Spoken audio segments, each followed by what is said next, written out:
Hello everyone, TheMrTrails here, and today we are updating a bit of an old video of mine that is a bit outdated at this point, and I only realized that I didn't make an update video on this because people were commenting, hey, there isn't an update video out for this, and it's been like 2 years, and lanterns are not the same. So this video is going to be going over, maybe try to answer the question, what is the best lantern in Dauntless? Algorithm stuff, drop a like, subscribe to the channel if you have not done so already.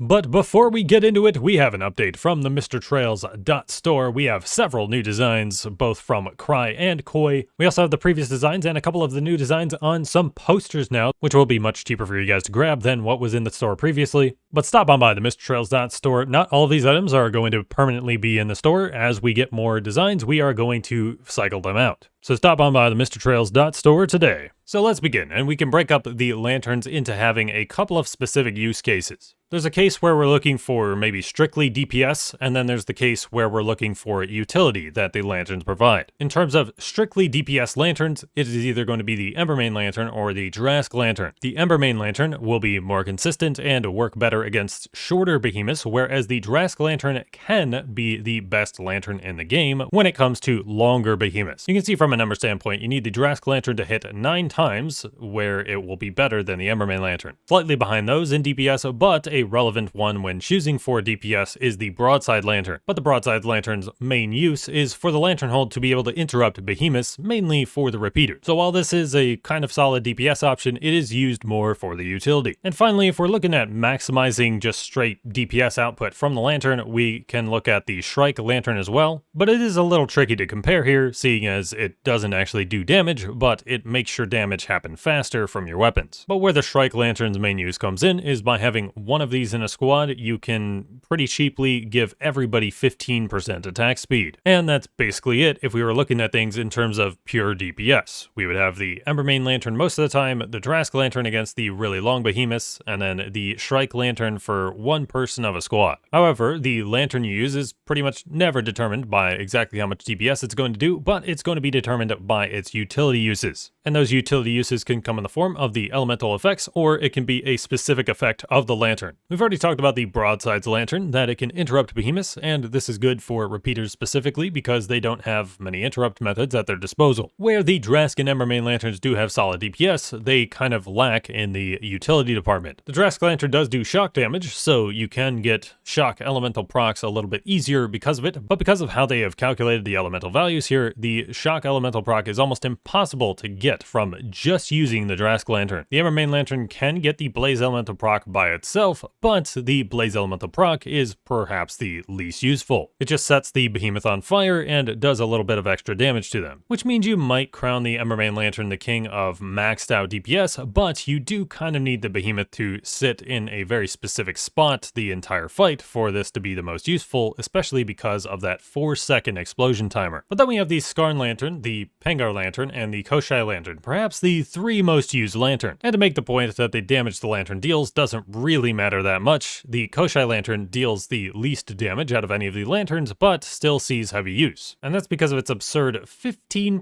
lifesteal effect for 10 seconds when it goes off. This 15% lifesteal is so absurd that even when you're using the Discipline Omnicell and your lifesteal is halved, that's 7.5% lifesteal, which is almost just as good as the pre-Omnicell version of Iceborne. So even though the Koshai Lantern is going to be lacking in the damage department as far as the lanterns go, the lifesteal utility benefit that it has more than makes up for it, because the sustainability you get from this amount of lifesteal is very good. And on top of this, in maybe a longer fight, you could also activate the Terra Elemental proc just in case that lifesteal wasn't enough for you. But going for sustainability in a slightly different way here is the Skarn Lantern. Skarn Lantern has 2500 base damage, and it is going to be generating a shield for 30 per second for 10 seconds. And then those shields will expire after 25 seconds. And in a way, we've kind of always been misunderstanding this expiration effect, because that 25 seconds starts at the final second of the shield generation part, so you do actually end up with 5 seconds naturally where you can use your next lantern hold before your shields expire. But the fact that the Skarn Lantern generates shields arguably makes it the best utility lantern, because shields in this day and age of Dauntless can be used both offensively and defensively.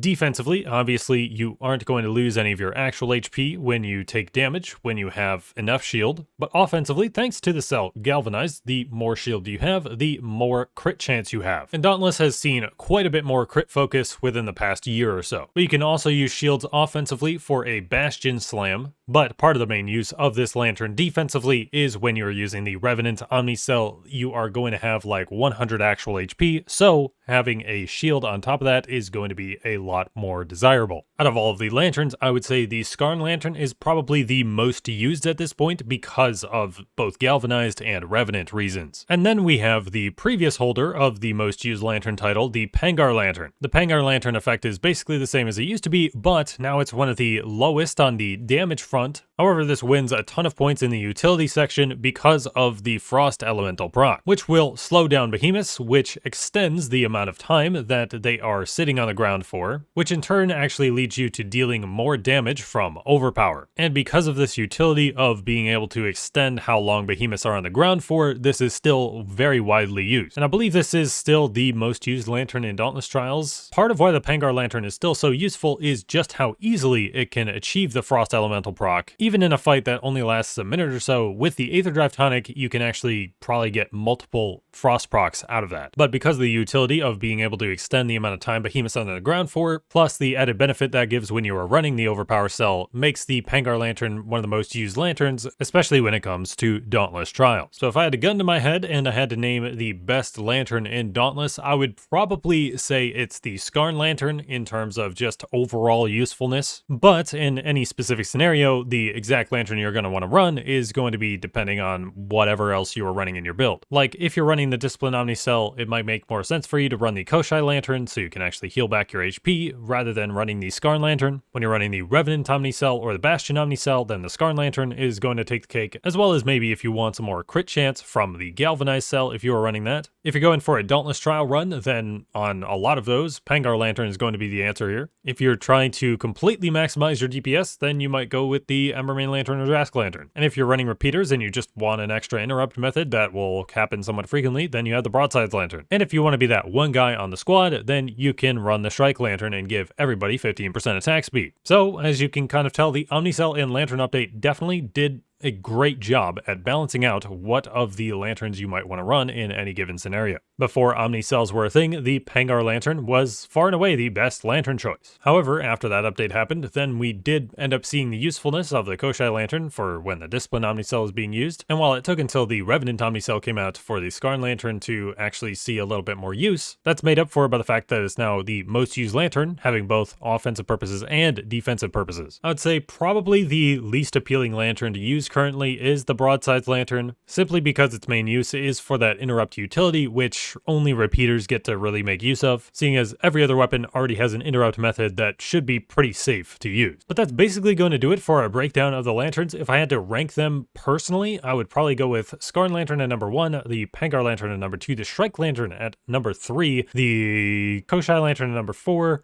Embermane 5, Drask 6, Broadside 7. And that would be for anything except for repeaters, and then on repeaters, I'll probably slide this up to like 3 or 4, and then slide everything down 1. But that's basically going to do it for this video, guys. Drop a like for me, subscribe to the channel if you haven't done so already, comment down below what is your favorite lantern to run in Dauntless. But that'll be it for me. I have been Trevor, I go by TheMrTrails, and I will catch you guys next time.